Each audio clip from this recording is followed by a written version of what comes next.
قال رسول الله صلى الله عليه وآله وسلم الدنيا خلقت لكم وأنكم خلقتم للآخرة রহমতের নবী বলেন, হে উম্মত, দুনিয়াটা তোমাদের জন্য আল্লাহ বানাইছেন, তোমাদের আল্লাহর গোলামির জন্য বানাইছেন। দুনিয়া আপনার আমার গোলাম, আপনি আমি আল্লাহর গোলাম। জমিন আমার গোলাম, আসমান আপনার আমার গোলাম, সূর্য আপনার আমার গোলাম, পাহাড় আপনার আমার গোলাম, বাতাস আপনার আমার গোলাম। জমিনের যত প্রাণী সব আপনার আমার গোলাম। সমুদ্রের ভেতরে যত প্রাণী সব আপনার আমার গোলামি করে। দুনিয়ার সব কিছু আপনার আমার গোলাম, একমাত্র আপনি আর আমি হলাম আল্লাহর গোলাম। দুনিয়ার সব আমাদের গোলাম। সূর্য আমার অর্ডারে চলতে বাধ্য, চাঁদ আমার অর্ডারে চলতে বাধ্য। চলে না কেন? যদি কেউ প্রশ্নকারী প্রশ্ন করিয়েই বসে, হাফিজ ভাই সূর্য আপনার কথা শুনবে নি? আমি বলবো হ্যাঁ শুনবে।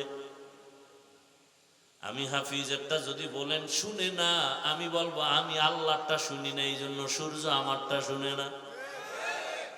কি? কিন্তু জমিনে বহু ইতিহাস আছে, বলার সময় নাই। আল্লাহর পেয়ারা বান্দা, আসরের নামাজের টাইম হয়ে গেছে, নামাজে দাঁড়াবেন। টাইম হইয়াই যায় নাই, নামাজ পড়বে, মসজিদ খুঁজতে খুঁজতে মসজিদ পায় না। টাইম শেষের দিকে সূর্য ডুবে যাবে যাবে ভাব। আল্লাহর কাছে দোয়া করতেছেন, আল্লাহ আসরের নামাজ যেন কাজা হয় না যায়।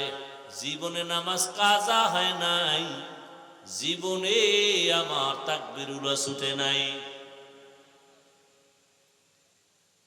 হিসাবে দেখে সূর্য 5 মিনিটে ডুবে যাবে, কিন্তু ওযু বানাইয়া 4 রাকাত নামাজ পড়িয়াও দেখে সূর্য আগের জায়গায় আছে। খাকো বাদো আবু আতিশ বান্দান বামানো তু মুর্দাবা হক জিন্দান। দুনিয়ার সব আপনার আমার গোলাম। ছোট একটা উদাহরণ দেই। আপনাদের এই গ্রাম অঞ্চলের মধ্যে গরু দিয়া হাল চাষ হয়নি? যারা চাষি, লাঙ্গল জোয়াল নিয়ে চাষাবাদ করে, তারা কত বড় ডিগ্রিওয়ালা? জবাব দিতে হবে। সাধারণ মানুষ কি? লেখাপড়া তেমন নাই, বুঝেন, ভালো করে বুঝেন। আপনি মনে করবেন এটি একটা ওয়াজ হইল। আপনি কি বুঝাতে চান? ওয়াজের মাকসাদ কি? ওয়াজের উদ্দেশ্য কি? মানুষকে ইতিহাসবিদ বানানো? একজনে প্রশ্ন করছে, খুব একটা কথাও যেন ছুটে না যায়। একজনে প্রশ্ন করছে, কোরআনের মধ্যে বিজ্ঞান আছে নি? কয় হ্যাঁ আছে। কোরআনের মধ্যে দর্শন আছে কিনা? বলে আছে। কোরআনের মধ্যে হিকমত আছে? বলে আছে। ফালসাফা আছে নি? আছে। কোরআনের মধ্যে চিকিৎসা আছে কিনা? আছে। কয় তাহলে এগুলো কেন দিছেন আল্লাহ? মানুষকে চিকিৎসক বানাবার জন্য? কয় না।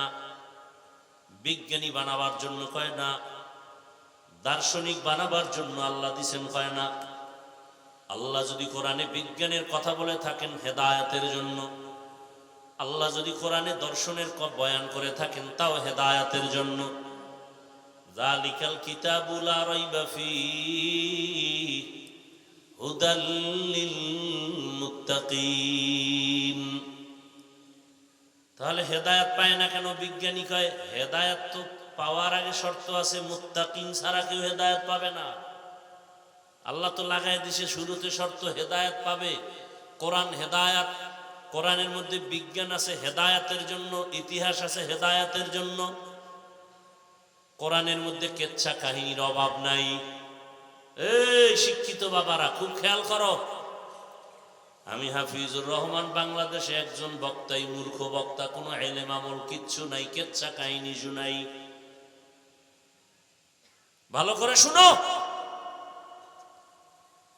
এবার তোমাদের কাছে প্রশ্ন, আমার শিক্ষিত বাবারা, যুবকদের কাছে, তোমরা জানো ফেসবুকে বিভিন্ন সময় দেখো হাফিজুর রহমান কেচ্ছা কাহিনীর বয়ান করে, কোনো ইলম নাই, আমল নাই, আমি নিজেই বলি। এবার তোমাদের কাছে প্রশ্ন, এই বৃষ্টির মধ্যে আসছো কেন আমার বয়ান শুনতে? কেন আসছো?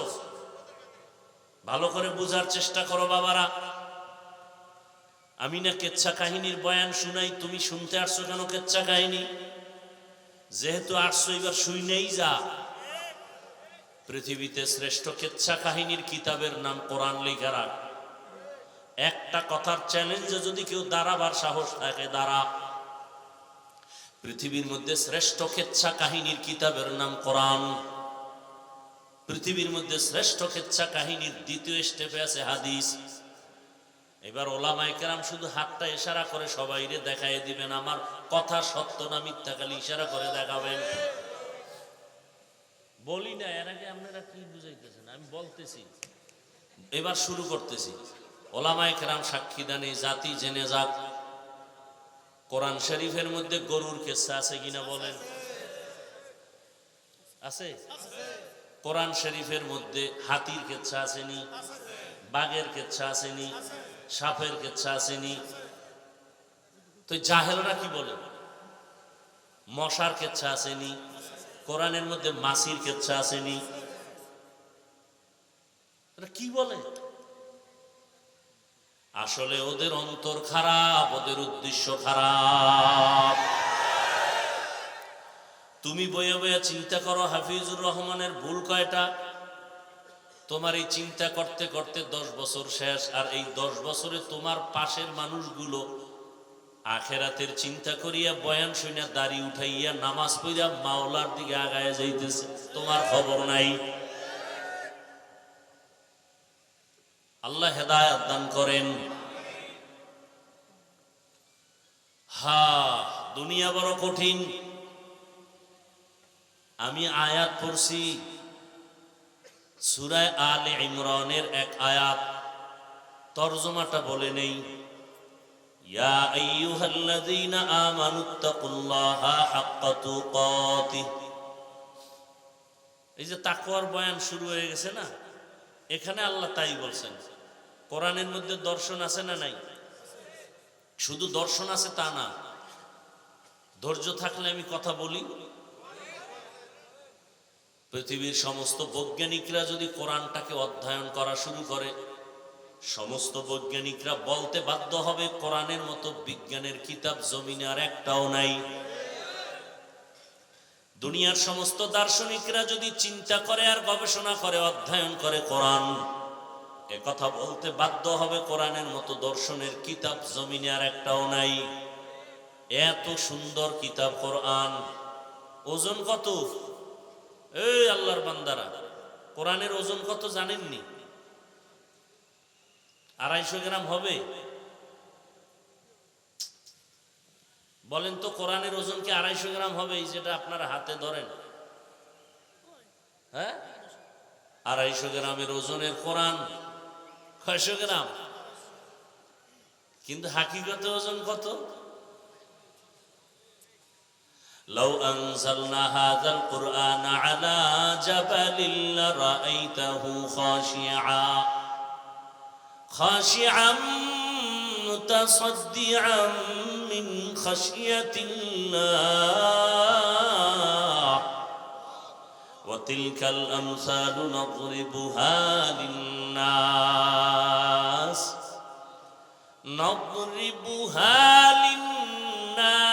লাআল্লাহুম ইয়াতাফাক্কারুন।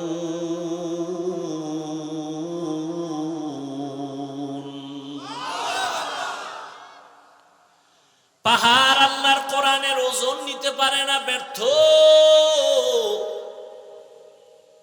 জমিন বলে আমি পারবো না। দুনিয়ার সব ব্যর্থতা প্রকাশ করে দিল, দুর্বলতা প্রকাশ করে দিল। আল্লাহ তাআলা এই কোরআন মানুষের দিয়ে দিলেন, যাও ওজনটা নিয়ে তোমরা বহন করো। বুঝেন ভালো করে, 250 গ্রাম ওজনের কোরআনটা হাকিকতে ওজন কত ভালো করে বুঝার চেষ্টা করেন। আল্লাহ তাআলা এমন এক ব্যক্তির কাছে কোরআনটা অর্পণ করলেন, যেই ব্যক্তিটাকে আল্লাহ কঠিন ভাবে তৈরি করে নিয়ে গেলেন। আল্লাহু ইয়াজতাবি ইলাইহি মাইয়ুনিব ইলাইহি মাইয়াশা। আল্লাহ তাআলা বলেন, আমি চয়ন করে নিলাম সমস্ত মাখলুকতের মধ্য থেকে। কেমন ভাবে তারে আমি তৈরি করেছি জানো? আসার আগেই তাকে এতিম বানায় দিলাম। 6 বছরে মা নিয়ে নিলাম, 8 বছরে দাদাও চলে গেল। তারে কেমন ভাবে তৈরি করতেছি দেখ। এগুলো কেন করেছি জানো? দুনিয়ার কোন বেঈমানের বাচ্চারা যেন বলতে না পারে মোহাম্মদ বাবার বাহাদুরি দেখায়, মোহাম্মদ মায়ের পাওয়ারে পাওয়ার দেখায়, মোহাম্মদ দাদার পাওয়ারে পাওয়ার দেখায়। বেঈমানেরা যেন বলতে না পারে। আর অন্যদিকে সবক মোহাম্মদও যেন গায়রুল্লাহর নির্ভরশীল না হয়। মোহাম্মদ যেন এক আল্লাহর উপরে ভরসা করে চলেন। এজন্য বাবা চলে গেলেন, 6 বছরে মা, 8 বছরে দাদা চলে গেলেন। সেই নবীকে কত জ্ঞান দিয়ে আল্লাহ বানাইছেন। আম্মা জান আমেনা বলেন, দুনিয়ার মা বাচ্চা গর্ভে নিলে মাথা ব্যথা করে, পেট ব্যথা করে, অসুস্থ। আমি আমেনার এগুলো কিছুই হয় নাই। দুনিয়ার মা বাচ্চা প্রসবকালে কান্না করে, রক্ত যায়। আমি আমেনার কিছুই হয় নাই। দুনিয়ার গর্ভের বাচ্চাগুলো খতনাবিহীন আসে, আমার সন্তান মোহাম্মদ খতনা করা অবস্থায় আসছে। দুনিয়ার বাচ্চারা দুনিয়াতে এসে কান্না করে, আর আমার সন্তান মোহাম্মদ দুনিয়াতে এসে আল্লাহর প্রশংসা করেছে। কেমন মায়ার নবী! রহমতের নবীকে আল্লাহ এতটা আলাদা করে বানাইলেন, যেই রহমতের নবীর চেহারার দিকে একটা নজর দিলে 7 দিন পর্যন্ত কোনো ক্ষুধা লাগে না। সুবহানাল্লাহ। না কেমন মায়ার নবী আমার, যারে 40 বছর পর্যন্ত তৈরি করলেন, কিতাব দেন না। 40 বছর পর, এই দীর্ঘ 40টা বছর রহমতের নবী বুঝা মাত্র মক্কার অদূরে হেরা পাহাড়ের গুহায় গিয়া আল্লাহর ধ্যানে সময় কাটাচ্ছেন। 40 বছর পেরিয়ে যাওয়ার পরে জিব্রাইলকে এই মাত্র কোরআন নিয়ে পাঠাইলেন, মাত্র কোরআন দেওয়ার সূচনা। হেরা গুহার মধ্যে গিয়া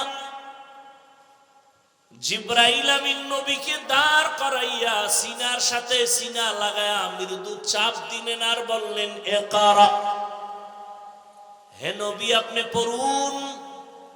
রহমতের নবী জবাব দিলেন, মা আনা বিকারিন, আমি পড়তে জানি না। এরকম কয় চাপ দিলেন? এমনি নতুন করতেছি, এই জীবনে শোনে না কেউ? হেরা গুহায় রসুলকে কয় চাপ দিছেন? এত ভিআইপি মন লইয়া বসলে কি আর ওয়াজ আর কলবে যাবে? রহমতের নবী প্রথম চাপে বললেন, আমি পড়তে জানি না। আবার হালকা চাপ দিলেন, একই জবাব। এবার খুব জোরে চাপ দিলেন, আল্লাহ নিজে কোরআনে বলেন, লা তুহাররিক বিহি লিসানাকা লিতাআজালা বিহি ইন্না আলাইনা জামাহু ওয়া কুরআনা। নবী আপনি জিহ্বা নারায় নারায় মুখস্থ করার কষ্ট করেন না, আমি এমনি সিনার মধ্যে কোরআন জমা করে দিব। নবীরে কষ্ট পাইতে নিষেধ করে, আর সেই নবীরে এমন জোরে চাপ দিছে। নবী বলেন 3 নাম্বার চাপটা যখন দিছে মনে হয় আমার মরণের কষ্ট শুরু হয়ে গেছে। বুখারীর এবার এত চাপ, মনে হয় আমি অসুস্থ, শরীরের ডিগ্রি সারা জ্বর। এবার আপনারা একটু জানা থাকলে জবাব দেন, এই যে মাত্র 40 বছর পরে রসুলের উপরে কোরআন নাজিল শুরু হইল, পুরা কোরআনটা রসুলের কাছে আসতে পুরা কোরআন সময় লাগছে কয়দিন বলেন? 250 গ্রাম ওজনের কোরআন, রহমতের নবী, কত জ্ঞানের অধিকারী আমার নবী। সারা দুনিয়ার সকল বিজ্ঞানীর মহাবিজ্ঞানী আমার নবী, সকল দার্শনিকদের মহাদার্শনিক আমার নবী। সেই নবীর কাছে কোরআন আসতে 23 বছর যদি লাগে, তুমি সেই কোরআনটা রাতারাতি বাংলা বইরা তাফসীর করবা, এটা প্রলাপ ছাড়া কিছু হতে পারে না।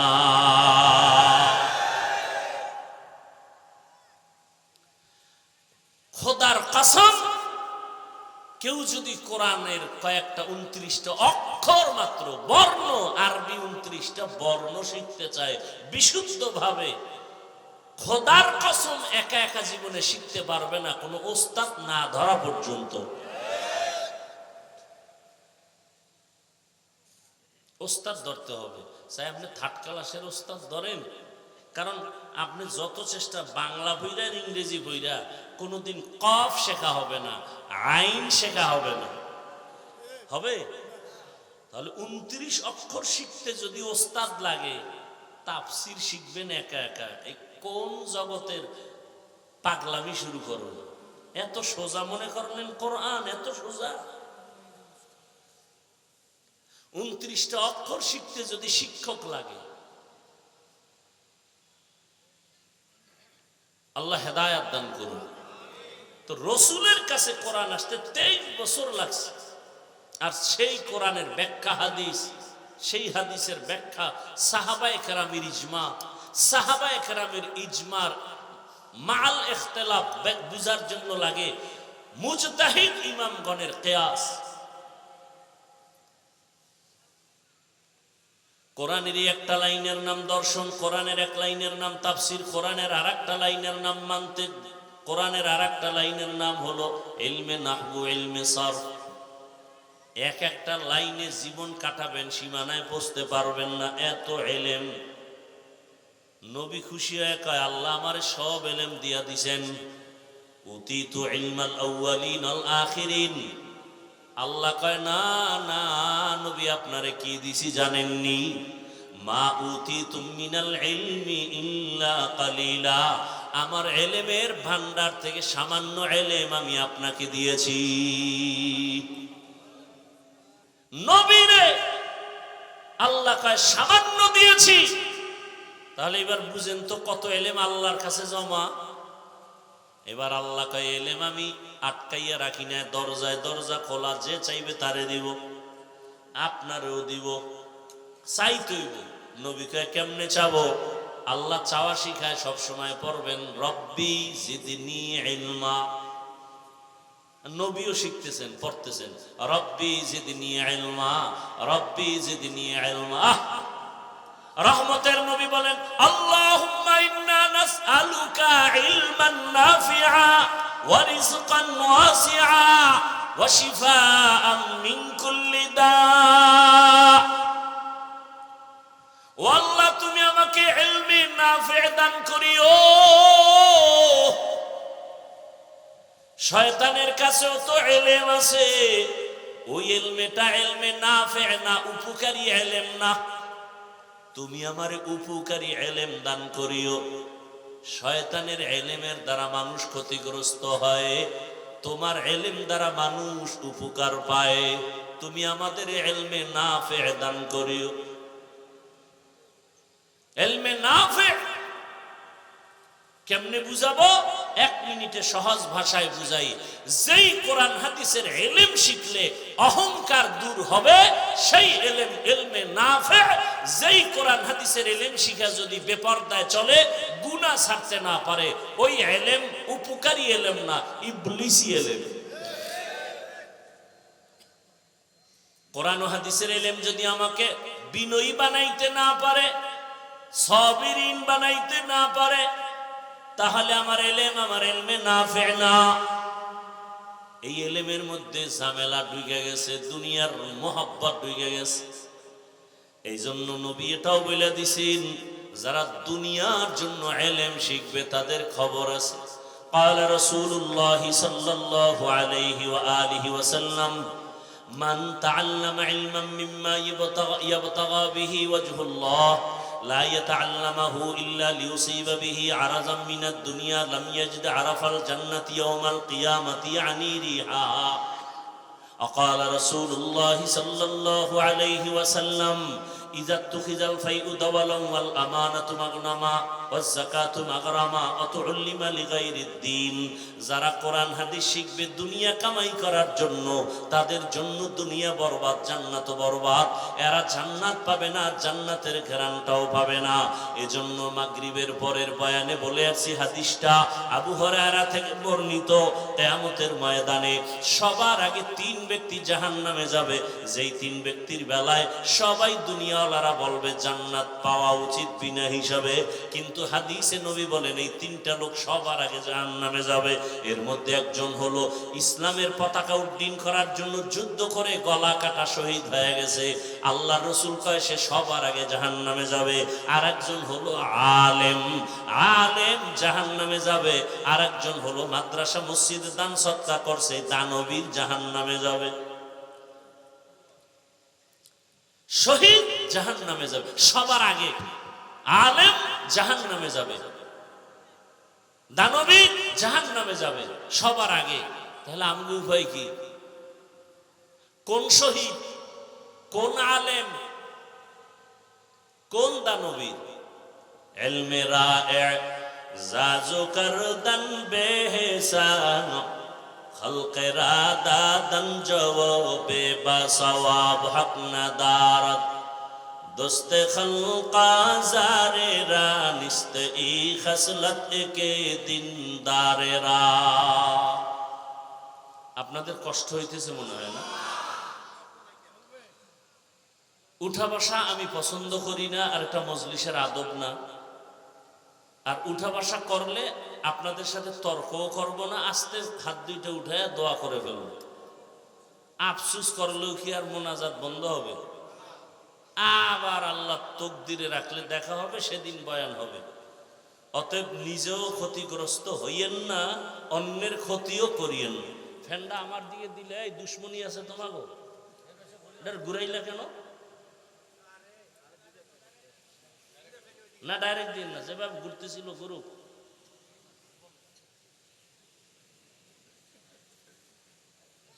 বহু পণ্ডিত যাই আর যখন দাওয়াত নাই, হুজুর স্বাস্থ্যের দিকে খেয়াল রাখেন, বেশি অস্টস করেন না, আপনারে আমাকে সম্পদ দেশে রাখা দরকার।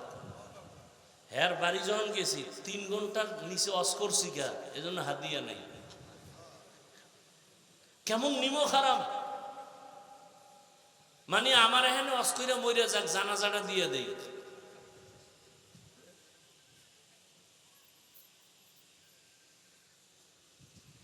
অথচ আমি অ্যান্টিবায়োটিক খাই স্টেজ উঠছি, আমার জ্বর কালকে থেকে প্রচন্ড। বললাম না আজকে বলে দিছে যে নিষেধ করো, আমি 1 সপ্তাহ পরে আর একটা তারিখ দিয়ে দিই। আল্লাহর কুদরত। মনে করেন বহু আল্লাহর বান্দারা আসে না, বৃষ্টি ধারণা করে আছে যে অজ হবে না, সেখানে আল্লাহ কি না পারেন।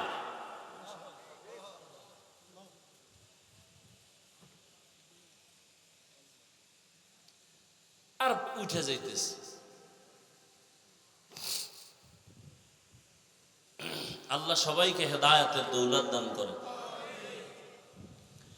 ইয়া আইয়ুহাল্লাযীনা আমানুত্তাকুল্লাহা হাক্কা তুকাতিহ, ও দুনিয়ার মুমিনেরা, কোন বেঈমানকে আল্লাহ ওয়াজ করেন না এই আয়াতে। ও মুমিনেরা, আল্লাহকে ভয় করো, ভয় করার মতো হক আদায় করে।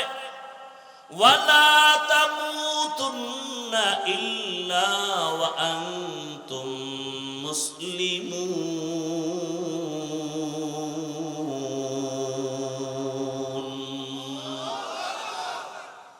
মুসলমান না হইয়া মরিস না। মুমিনের দুইটা কর্মসূচি দিলেন আমার আল্লাহ। এক, আল্লাহকে ভয় করো, ভয় করার মতো হক আদায় করে। দুই, মুসলমান না হইয়া কবরে আসবি না, মরণ বরণ করবি না। মুমিনেরে বলছেন, কোন বেঈমানকে বলেন নাই। এখানে অনেক কথা জানি না বলতে পারবো কিনা। আমি শুরুতে কথাগুলো টানছিলাম, কোরআনের মধ্যে বিজ্ঞানের কথা কেন? মানুষকে বিজ্ঞানী বানাবে কয় না। কোরআন ইতিহাসের কথা কেন? কেচ্ছা কাহিনীর ওয়াজ আছে না নাই? আছে। মানে 2000 আয়াতে আছে শুধু কেচ্ছা কাহিনী, কেচ্ছা কাহিনী, কেচ্ছা কাহিনী। 2000 আয়াত। আর 2000 আয়াতে আছে কিয়ামতের ওয়াজ, কিয়ামত, কিয়ামত, কিয়ামত, হাসরের মাঠ, জান্নাতের ময়দান, জাহান্নামের ময়দান। আর 2000 আয়াতে আছে আল্লাহর কুদরতের বিবরণ। জমিনটা কেমনে বানাইলেন, আসমান কেমনে বানাইলেন, সূর্য কেমনে বানাইলেন, উট কেমনে বানাইছেন। আফালা ইয়ানজুরুনা ইলাল ইবলি কাইফা, দেখছেন নি মাওলার কুদরত কি? 2000 আয়াতে কেচ্ছা কাহিনী, 2000 আয়াতে আছে কিয়ামতের বয়ান, কবর, হাসর। আর 2000 আয়াতে আছে আল্লাহর কুদরতের বয়ান। কয় হাজার হইল? বাকি কত? 666। 500 আয়াতে আছে আল্লাহ তাআলার বিধান। 500 আয়াতে বিধান আছে। এবার বলেন, বিধানের আয়াত বেশি নাকি ওয়াজের আয়াত বেশি? ওয়াজের আয়াত বেশি। এ বিষয়ে বলার সময় নাই। বিধান কাকে বলে, ওয়াজ কাকে বলে? 500 আয়াতে বিধান, বাকি 6000-এর উপরে যত আয়াত সব ওয়াজের আয়াত। এবার ওয়াজ কারে কয়, বিধান কারে কয়, এটি খুঁজে নিবেন। বহু জায়গায় বলে ফেলেছে। আবার এই ওয়াজ করছে আল্লাহ 6000 আয়াতে 3 পদ্ধতিতে। তাযকির বি আলা ইল্লা, তাযকির বি আইয়ামিল্লা, তাযকির বিমা বাদাল মাউত। ওই যে বাংলা একটু আগে বলে দিছি, আল্লাহর কুদরতের বিবরণের ওয়াজ, কিয়ামতের বিবরণের ওয়াজ, আর কেচ্ছা কাহিনীর ওয়াজ। সব কিছু বয়ান করার মানি হলো মানুষের হেদায়াত। হেদায়াত মানুষ পায় না কেন? সংক্ষেপ জবাব হলো, হেদায়াত মানুষ চায় না, এজন্য পায় না। চায় না, পায় না। যে হেদায়াত চেয়েছে সে পেয়েছে। যেই নবীকে এক নজর দেখলে জাহান্নামের আগুন হারাম, ওই রাসূলকে 13 বছর দেখলো আবু জাহাল, কালেমা পড়ে না। কেন? বলে হেদায়াত চায় না, পায় না। আর 27 বছরের যুবক তরবারি নিয়ে দৌড়ায় নবীরে জবাই করবে। তরবারি ফালাইয়া রহমতের নবীর চেহারা দেখা বলে, কালেমার রশি গলায় লাগায় দেয়। নাম কি? কে? এর নাম কফাল, এর নাম হেদায়াত। 13 বছর বয়ান শুইনাও আবু জাহাল কালেমা পড়ে না। হাতের মুষ্টির মধ্যে পাথর নিয়ে কয়, রে আব্দুল্লাহর ছেলে, যদি বলতে পারো আমার হাতের মুষ্টিতে কি আছে কালেমা পড়বো। নবী বলে, আমি বলতে জানি না। কেন জানো না? আমি গাইবের মালিক না, গাইবের মালিক আমার আল্লাহ। আল্লাহ তার কুদরতি ক্ষমতায় যেভাবে গায়েব জানেন, ওই ক্ষমতায় পৃথিবীর কেউ গায়েব জানে না। যদি কেউ মনে করে জানে, সে মুশরিক। গায়েবের মালিক কে? কুল লা ইয়ালামু মান ফিস সামাওয়াতি ওয়াল আরদিল গায়বা ইল্লাল্লাহ। হে নবী, আপনিই বলেন, আসমানের বাসিন্দা কেউ গায়েব জানে না, জমিনের বাসিন্দারা কেউ গায়েব জানে না। একমাত্র কে জানেন? বলেন বলেন। নবীজি সাহাবাদের নিয়ে রাস্তা দিয়ে হাঁটেন, হঠাৎ করে কয়, দাঁড়াও, এই যে তাকায় দেখো একটা কবর, ওই কবরের মধ্যে আযাব চলতেছে, দোয়া করি। খেয়াল করতেছেন না ঘুম আসতেছে? নবী গায়েব জানেন, কবরের আযাব দেখলেন কেমনে? মা ইয়ানতিকু আনিল হাওয়া ইন হুয়া ইল্লা ওয়াহয়ুন ইউহা। ই কালামে জিন্দা কুরআনে হাকিম, হিকমতে উলা ইয়াজালাস্তু কাদিম। রহমতের নবী ছাড়া কেউ গায়েব জানে না। তবে নবী বলেন, চাচা আবু জাহালের হাতে কি আছে একটু আওয়াজ দে। সাথে সাথে পাথরগুলো কালিমায়ে শাহাদাত পড়া শুরু করলো। সুবহানাল্লাহ। না আবু জাহেল দেখছেন নি? পাথর দি মাটির মধ্যে ফালায় কয়, মোহাম্মদ ভাতিজা তুমি বড় জাদুকর। হেদায়েত চাইছে। মান ইয়াহদিল্লাহু ফাহুয়াল মুহতাদ ওয়া মান ইউদ্লিল ফালান তাজিদা লাহু ওয়ালিয়াম মুরশিদা। যাকে আল্লাহ চাইবেন সে হেদায়েত পাবে। আল্লাহ যদি চান না হেদায়েত দিবেন না, তো সে পাবে দূরের কথা, হেদায়েত পাওয়ার মতো কোনো মুর্শিদও পাবে না। মুর্শিদ মানে পথ দেখানেওয়ালা। পৃথিবীর শ্রেষ্ঠ আম্বিয়া কেরামের পরে শ্রেষ্ঠ মুর্শিদ হলো 4 খলিফা, খোলাফায়ে রাশিদিন।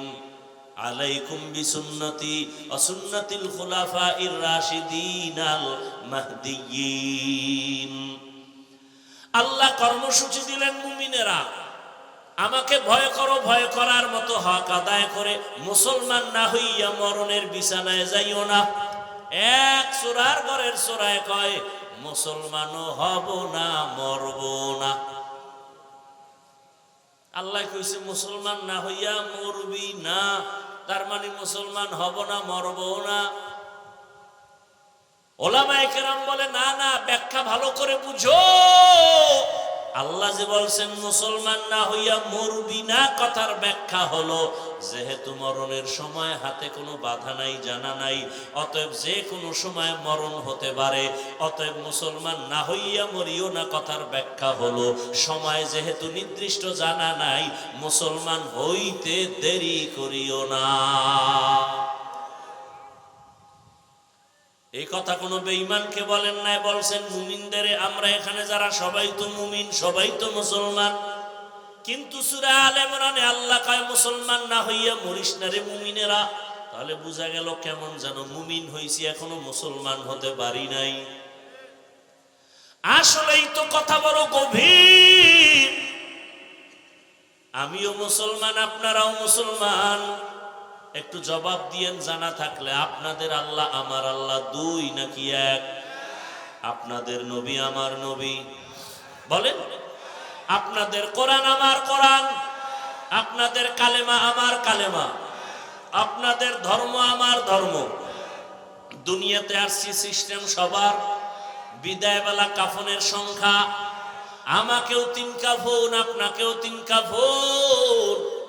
কারো জন্য একটা কাফন বাড়ানো হবে না, কারো জন্য একটা কাফন কমানো হবে না। গরিব মারা গেল 3 কাফন, ধনীর জন্য 3 কাফন, টাকাওয়ালার সম্মানে একটা কাফন বাড়াবে না। কালারও সবার বেলায় সমান,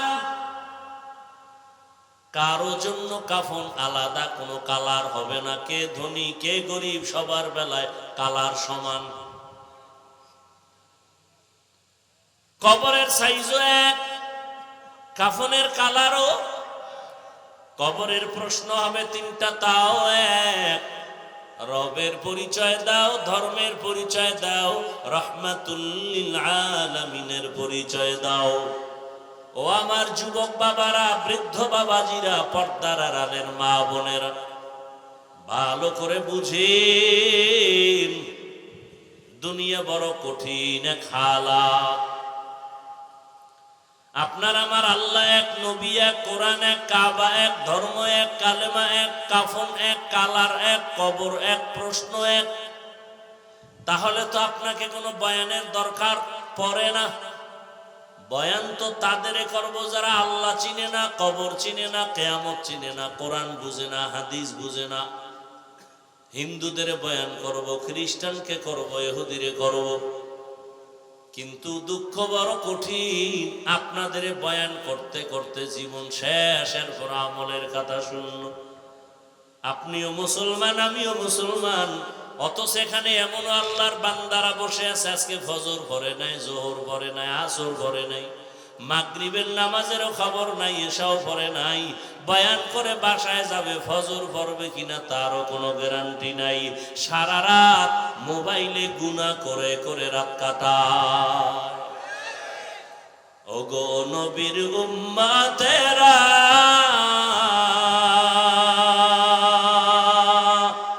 হয়ে আজি দিশাহারা, কোরআন হাদিসের চলো যখন যাহা চায় মনে,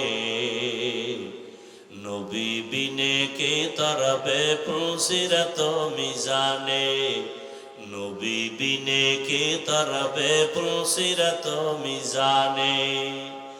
নবী আমার জীবন ভরে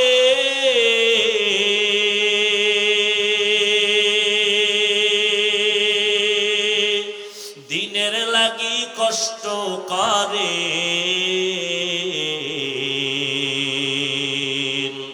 দান দান শহীদ করিলেন। এত ডিস্টার্ব করো কেন? একবার গেলি আবার ঢুকলি কেন? আল্লাহর আছাড়া করো কেন? বলছি না সামনে বসবি না?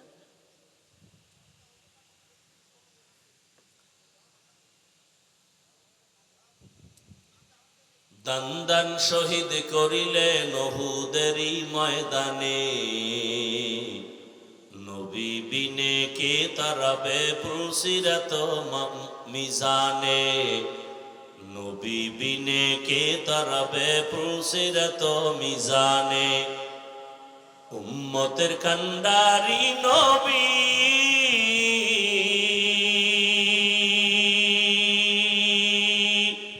কাঁদেছেন উম্মতের লাগি, এখনো কাঁদেন নবীজি শুয়ে মদিনার পানে, নবী বিনে কে তারাবে পুলসিরাত মিজানে, নবী বিনে কে তারাবে পুলসিরাত মিজানে। ও আমার কলিজার যুবক, কেমন একজন মায়ার নবী পেয়েছো, যেই রহমতের নবী উম্মতের জন্য ঠিক মতো ঘুমাতে পারেন নাই, খানাও খেতে পারেন নাই। আজ পায়ে ধীরে ধীরে বয়ান করি, তুমিও মুসলমান আমিও মুসলমান, একটা গালি দেই না, বাজে কথা বলি না, দুই একটা কথা অজান্তে বের হয়, বারবার ক্ষমা চাই, মাফ করে দাও। আবার মুনাজাতে আল্লাহর কাছে ক্ষমা চাই, ও আল্লাহ দয়া করে ক্ষমা করে দিও। এত নরম ভাষায় বয়ান করি, টুপি পরো, আমি টুপি খুলতে গেলে লজ্জা, তুমি কেমন মুসলমান টুপি দিতে গেলে লজ্জা পাও? আমি মুসলমান দাড়ি কাটতে গেলে লজ্জা পাই, তুমি কেমন মুসলমান যে দাড়ি রাখতে গেলে লজ্জা পাও? আমি মুসলমান মসজিদে না ঢুকলে লজ্জা, তুমি কেমন মুসলমান যে মসজিদে ঢুকতে গেলে লজ্জা পাও? আমি মুসলমান পর্দা না করলে লজ্জা পাই, তুমি কেমন মুসলমান যে পর্দা করতে গেলে লজ্জা পাও? তোমার পেছনে হাজারো লাখো আলেমদের কত কষ্ট, এরপরেও নামাজ নাই, রোজা নাই, তেলাওয়াত নাই, সারা রাত মোবাইল হাতে নিয়ে গুনাহ করে করে রাত কাটাও। চোখের গুনাহ, হাতের গুনাহ, জবানের গুনাহ, অন্তরের গুনাহ করো। যদি মুহাম্মদের উম্মত না হইতিরে নিমক হারাম, ঘুমের মধ্যে জবানটা বন্ধ হয়ে যাইতো, চোখগুলোর পাওয়ার নষ্ট হইতো। বল বাবা, তোমার আমার মতো কত অন্ধ, চোখের পাওয়ার নাই। আল্লাহ যদি তোমারে অন্ধ বানাইতেন, কেমনে মোবাইলের গুনার জিনিস দেখতা? আল্লাহকে ভয় করিও ও যুবক। আজকে পায়ে ধরে ধরে বয়ান করি, এরপরও আমলের খাতা শূন্য। এই বয়ানগুলো যদি হিন্দুদের মন্দিরে গিয়া করতাম, মনে হয় যেন আল্লাহর রহমতে ওরা 6 মাসে মদিনার আশে হয়ে যাইত। মাঝে মাঝে দেখি তো কত হিন্দু ছেলে আইসা গোপনে বাইরে দাঁড়ায় আছে, অনুমতি চায় মোলাকাত করবে। আমি বললাম, হিন্দু ছেলে লজ্জা নাই আসতে বলো। আইসাই বলে, হুজুর আমি সনাতন ধর্মের ছেলে, আপনার বয়ান শুনি সব সময়। ওরে আমি লজ্জা দেই না, তুমি বয়ান শুনো আইসো। মনে মনে বলি, আল্লাহ হেদায়েতের মালা পড়ায় দাও। ও আমার কলিজার যুবক, সারা রাত বয়ান করলে কি লাভ হবে যদি তোমার নামাজ ঠিক না হয়? কারণ নবী বলেন, বাইনাল আবদি ওয়া বাইনাল কুফরি তারকুস সালাহ। বেঈমান আর মুমিনের মধ্যে ব্যবধান হলো নামাজ। বেঈমানেরা নামাজ পড়ে না, মুমিনেরা নামাজ ছাড়ে না। ও যুবক, আমি যে এতক্ষণ কষ্ট করে করে বয়ান শুনাইতেছি, একবারও কিন্তু বলি নাই আমার মতো টুপি লাগাও, হুজুর হও, স্কুল ছেড়ে দাও, কওমি মাদ্রাসায় যাও, তাবলিগে যাও, পীরের কাছে যাও। বরং আমি উল্টা বলি, উল্টা। ও যুবক বাবারা, স্কুল পড়ো সারিও না, কলেজ পড়ো সারিও না, চাকরি করো, ব্যবসা করো। দোয়া করে গেলাম, ডাক্তার হও, ইঞ্জিনিয়ার হও, প্রফেসর হও, তবে একটা দাবি, বেয়াদব হইবা না। বলতে পারো, হাফিজ ভাই বেয়াদব হব না, কথার ব্যাখ্যা কি? ব্যাখ্যা হলো সহজ। 3টা জায়গায় বেয়াদবি করবা না, করলেই মরার আগে তুমি পঙ্গু হয়ে যাবে। 1, মা বাবার সাথে বেয়াদবি করবা না। 2, শিক্ষকের সাথে বেয়াদবি করবা না। 3, উলামায়ে কেরাম মুরব্বীদের সাথে বেয়াদবিমূলক আচরণ করবা না। যদি করো, লিখে নাও, মরার আগে তোমার জিন্দেগি বরবাদ। এই ডাক্তার হবা, এই 3 জায়গার দোয়া নিয়া। হুজুর হওয়া লাগবে না, শুধু ডাক্তার হও, এই 3 জায়গার দোয়া নিয়া। দেখবা গোটা দুনিয়ার মানুষ তোমাকে মাথার উপরে রাখবে। আর যদি 3 জায়গার কোথাও বেয়াদবি করো, তো ডাক্তার হইয়াও তাসলিমার মতো জুতা খাইয়া দেশ ছাড়তে হবে।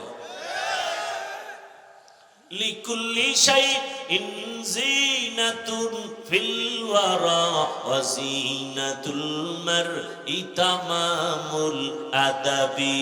আজ খোদা খাহিমে তৌফিক আদব, বেআদব মাহরুমে গাশত আজ ফজলে রা।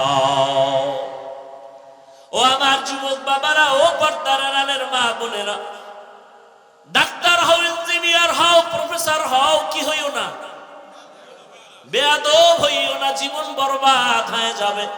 মা বাবার দোয়া নিয়া ডাক্তার হইও, সফলতার জীবন পাইবা।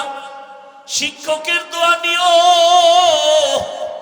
কারণ আমার মা বাবায় দোয়া করেছে, আল্লাহ আমাকে সম্মানের জায়গায় বসাইছেন।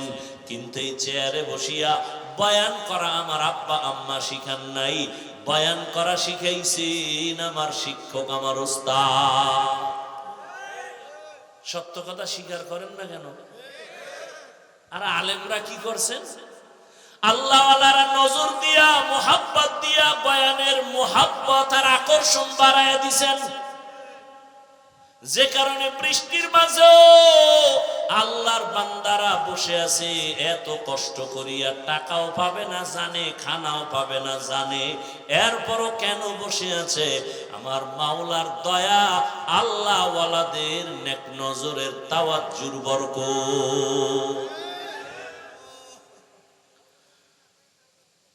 3 জায়গা থেকে দোয়া নিয়ে ডাক্তার হও, জীবন সফল, লিখিত নাও। এবার ফাইনাল কথা, ও যুবক, তোমার মতো জেনারেল লাইনে পড়িয়া কত যুবক আজও তাকায় দেখো, 5 বেলার নামাজ পড়ে, স্কুল কলেজে পড়ে, নামাজ ছাড়ে না, সত্যটার সাক্ষী দেওয়া আসেনি। বাস, আর কোনো ওয়াজের দরকার নেই, অশেষ। এই কথাটাই তোমার জীবনের একমাত্র ওয়াজ। হয়তো হেদায়াত, নাইলে তোমার কপাল খারাপ। নিজের বিবেকরে জিজ্ঞাসা করো, আরে হাফিজ ভাই তো আমারে হুজুর হইতে বলল না, হাফিজ ভাই আমাকে একটা কষ্টি পাথর দিল। আমার মতো যুবক যদি স্কুলে কলেজে পড়িয়া নামাজ পড়ে, আমার কপালটা খারাপ কেন? কার অভিশাপ লাগলো যে আমি পারি না কেন? আর কোনো ওয়াজের দরকার নাই। তোমার মতো যুবক জীবনে আরবি জানে না, আউযুবিল্লাহ পারে না, জেনারেল লাইনে পড়িয়া র্যাব, আর্মি, পুলিশ, বিডিআর নামাজি আছে, অভাব নাই, বলো তুমি কেন পারো না? তোমার মতো যুবক রাস্তায় গাড়ি চালায়, ড্রাইভারি করে, নামাজ ছাড়ে না, বলো তুমি কেন পারো না? বিবেকের সাথে বেঈমানি করিস না, বিবেকের সাথে বেঈমানি করিস না রে যুবক। তোমার মতো যুবক নদীর মধ্যে মাছ ধরে, নামাজ ছাড়ে না, বলো তুমি কেন পারো না? কৃষি কাজ করে যুবক, নামাজ ছাড়ে না, তুমি কেন পারো না? ঢাকা কলেজে ক্লাস করে বহু যুবক, পাগড়িওয়ালা, নামাজ ছাড়ে না, তুমি কেন পারো না? ব্যবসা করে কত বান্দা, জেনারেল লাইনের নামাজ বাদ দেয় না, ও ব্যবসায়ী বাবা তুমি কেন পারো না? চাকরি করে, নামাজ ছাড়ে না, তুমি কেন পারো না রে বাবা? জানি না কার বরদোয়া তোমার কপালে লাগাইছো। মা বাবারে কষ্ট দিয়া নাকি কাঁদাইছো, নাকি শিক্ষকের কষ্ট দিয়া কাঁদাইছো, নাকি কোনো আলেমের দূরের থেকে কষ্ট দিয়া কাঁদাইছো? কার জানি বরদোয়া কপালে লাগছে। নাইলে এত বয়ানের পরেও কেন তোমার নামাজ ধরা হবে না? সারা রাত গুনাহ কইরা কাটাও, কেন তোমার অন্তরে ভয় লাগে না? কয়দিন আর বাহাদুরি করবা? হায়াতের গ্যারান্টি কত? একটু কি তাকাইয়া দেখো না? প্রতিদিন শুধু যুবকের লাশ, যুবকের লাশ, যুবকের লাশ, পানির নিচে যুবকের লাশ, ঘরের বিছানায় যুবকের লাশ, ঘুমের মধ্যে যুবকের লাশ, ওই গাড়ির নিচে যুবকের লাশ। কয়দিন আর যৌবনের বাহাদুরি করবা? আরে করছো তো। মানুষের একটা শখ থাকে, শখ তো মিটাইছ। মনে শখ লাগছে পার্কে যাবি, কত শখ মিটাইয়া পার্কে ঘুরছো, এখনো কি ফিরবা না? তওবা করবা না? মনে শখ লাগছে দাড়ি কাটবা, কাটছো তো, এখনো কি তওবা করবা না? মনে আশা ছিল সিনেমা হলে যাইবা, গেছো তো। মনের আশা ঘুরাইয়া মোবাইলে সারা রাত গুনাহ করার আশা ছিল, করছো তো রে বাবা, এখনো কি তওবা করবা না? এখনো কি তুমি ভাবতেছো তোমার হায়াত এখনো 100 বছর বাকি? ভুল করতেছো রে বাবা। মনেরে বুঝাইয়া বিছানায় বালিশে মাথা লাগাইও যে ঘুমের মধ্যে যদি মরিয়া যাই, কালকে সকালবেলা ঘুমের থেকে উঠাইয়া সবাই আমারে চিৎকার দিয়া কান্না করে লাশটা ঘর থেকে নামায় দিবে। আমার ঘড়িটা আমার আমার বলেই সবাই খুইলা আর একজনের হাতে দিয়া বলবে এটা হাফিজুর রহমানের ঘড়ি না, বলবে এটা আমার। আমার গায়ের গেঞ্জিটা বেলেট দিয়া কেটে কেটে রেখে দিবে, আমার জামাটা খুলে রাখিয়ে দিবে। সবাই কেউ বলবে যাও তাড়াতাড়ি বাজার থেকে 3টা সাদা কাপড় নিয়ে আসো।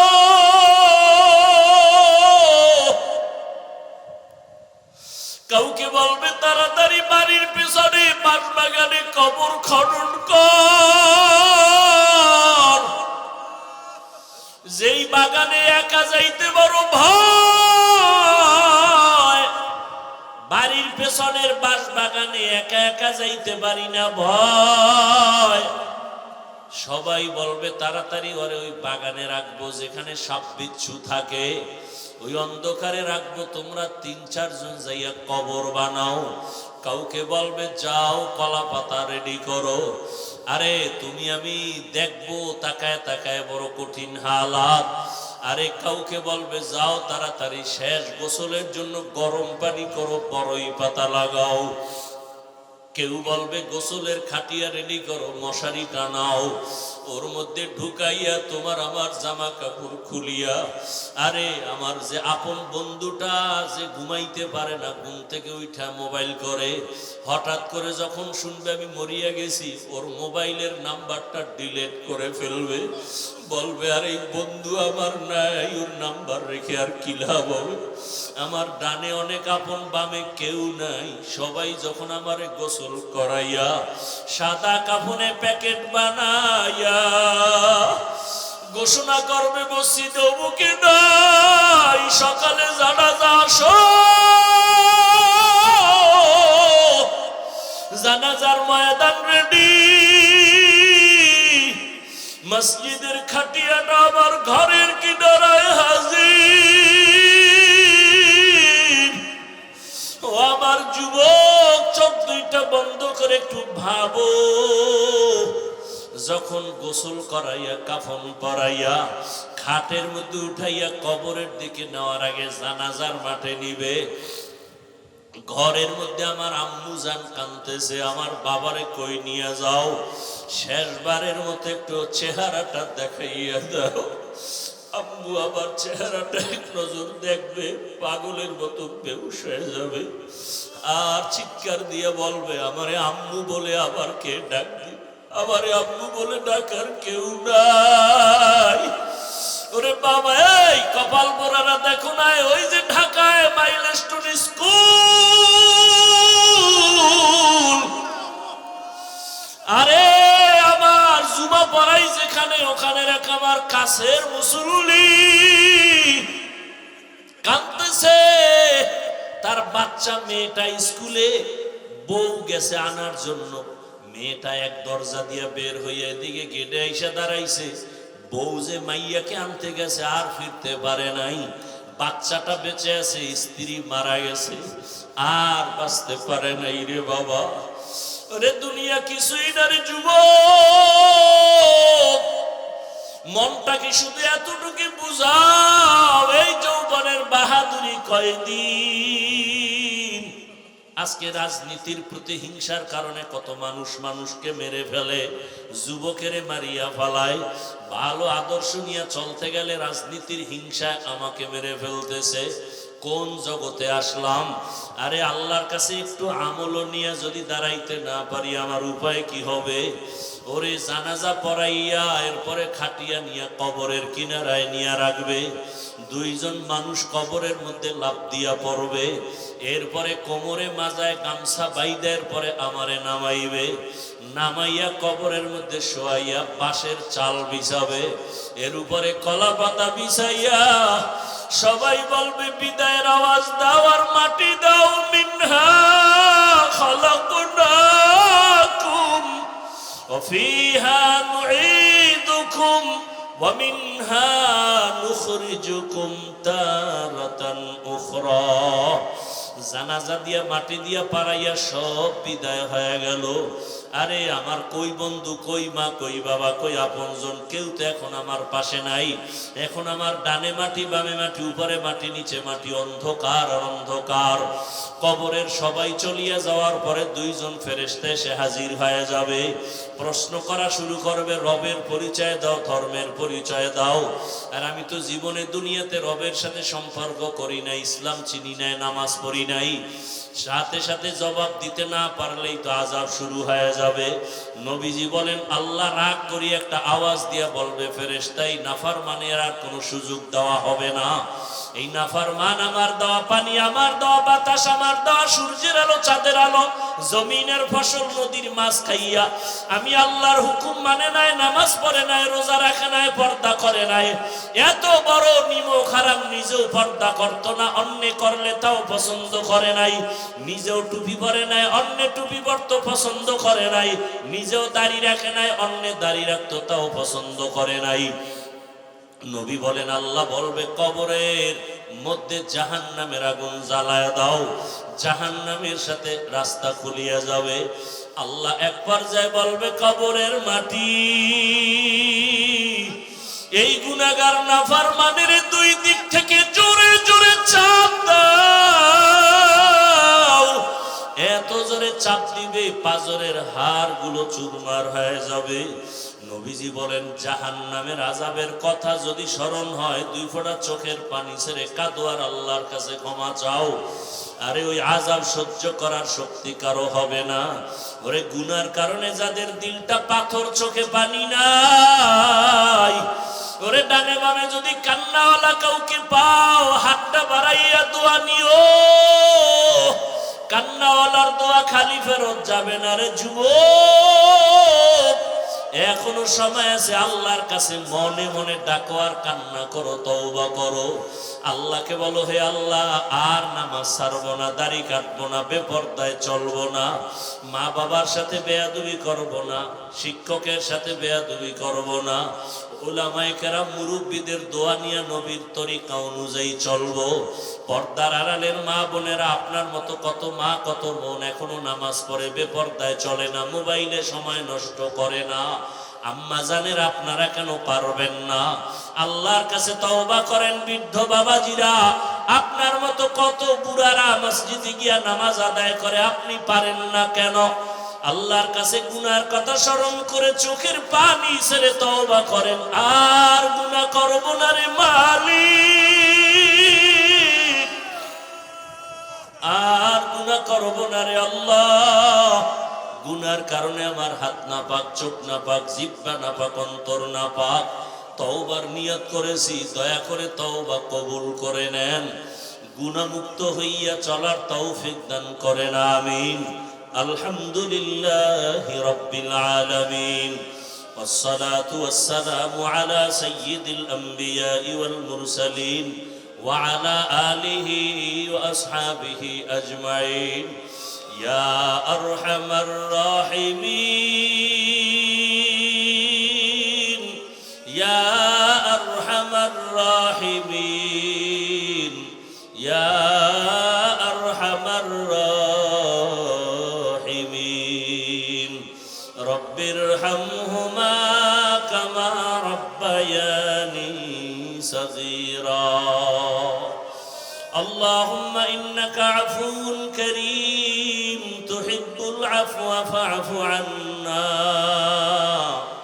اللهم إنا نسألك رضاك والجنة ونعوذ بك من سخطك والنار.